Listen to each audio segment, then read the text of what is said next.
Well, hello again and welcome to the VK60S Fun with Amateur Radio channel.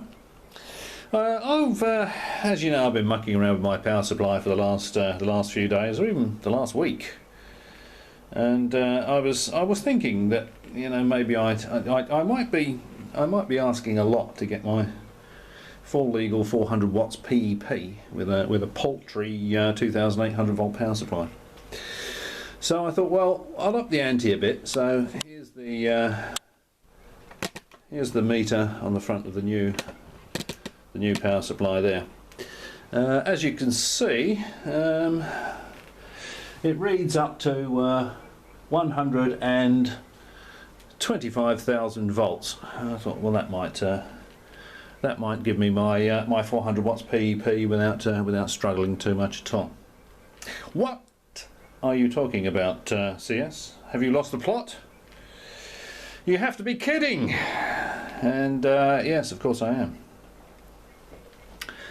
That's just a piece of equipment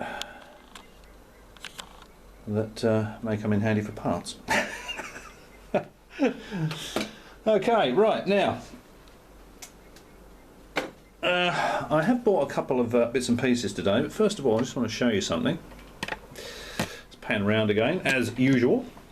Now I'm going to move the tripod back, and this time the digital meter is on AC milliamps. Okay, and what I'm going to do is I'm going to measure the current being taken by my by my timer relay. Now remember, that timer relay operates on 12 volts AC. So and once it's energized, so when I switch the amplifier on, it will time for X amount of seconds, then it shorts out the inrush current limiting resistor, and it remains energized. So all the time the amplifier is switched on, that relay remains energized. So I thought, well, that being the case, I'd better see how much current it draws at 12 volts, because, you know, I don't want to get a transformer to run that and then find that it's running at 100% capacity or whatever. It's going to get a bit warm. You know, I want everything to run nice and cool and just be happy. You know, just to be as happy and cool as I am. Okay, so I'm going to switch it on, and you'll see on that, indicated on that digital meter, the amount of AC current drawn by the timer relay. So you'll see when I first switch it on, you'll see there's a bit of current there because it's got some electronics in it. It's obviously got to run the timer. So excuse me, it's still got this bloody cold. And then you'll see the current leap up as the relay energizes. Okay, here we go. See that high volt come up lovely and smooth, and you can see that 21.8 milliamps indicated on the digital meter, and now the relay is energized. That's gone up to 123.3 milliamps. So that's not too much current at all, really. Now I've been shopping today. I'll just turn that off.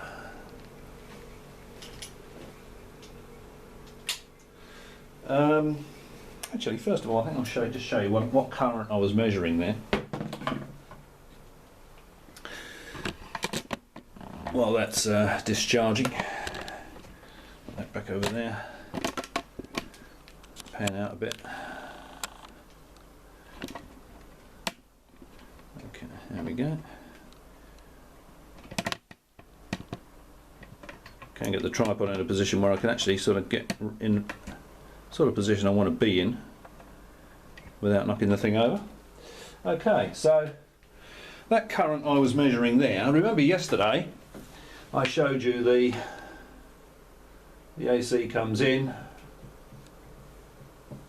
goes through a 10 amp fuse,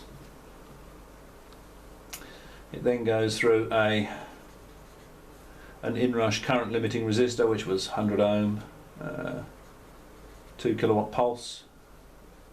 Then there's a relay contact across that goes off to my transformer there. There's the AC there, like that. That's the secondary there. So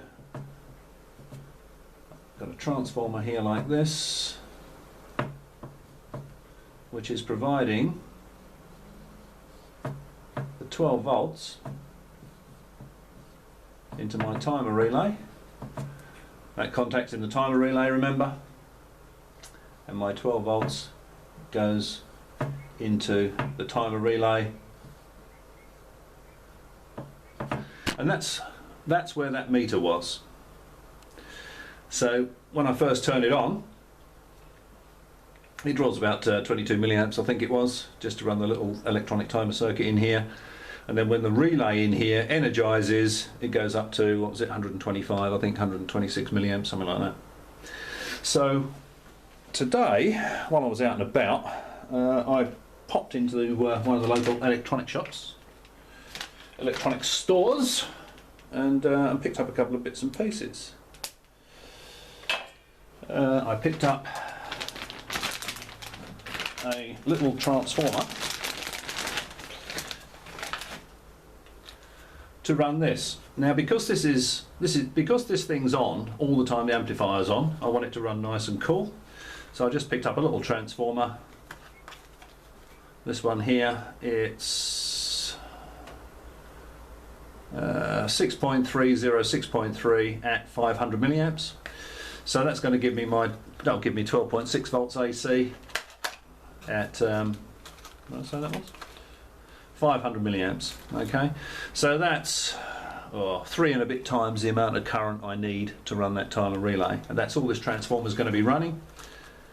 So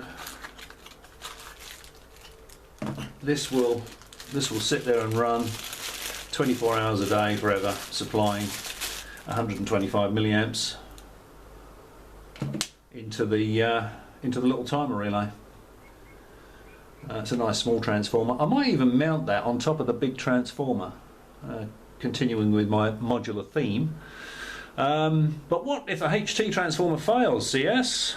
Well, I'll cross that bridge when I come to it. The alternative is to have the ancillary bits and pieces, like the DIN rail with the fuse holders and the timer relay, etc., actually mounted inside the amplifier case, probably on the screen that goes between the power supply and the amplifier section of the cabinet.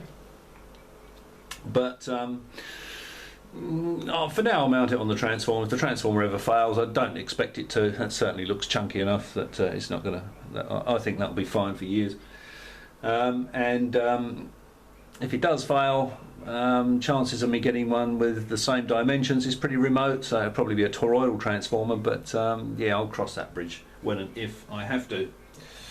Right. So there's a nice little transformer that will go there. Actually, it'll go that way around, like that. So the mains goes in there, and the 12 volts there will go to my little timer relay, and that'll run that forever. And my RF switching relays, the relays that are actually going to switch the amplifier in and out, you know, excuse me, the vacuum relay and the coaxial relay, and the little activation relays, I calculated I just summed up the current that all those relays are going to draw, and it's just under 400 milliamps. So what I've got here is, it's made by the same company, got them from the same place, another little transformer. This one's a little bit bigger.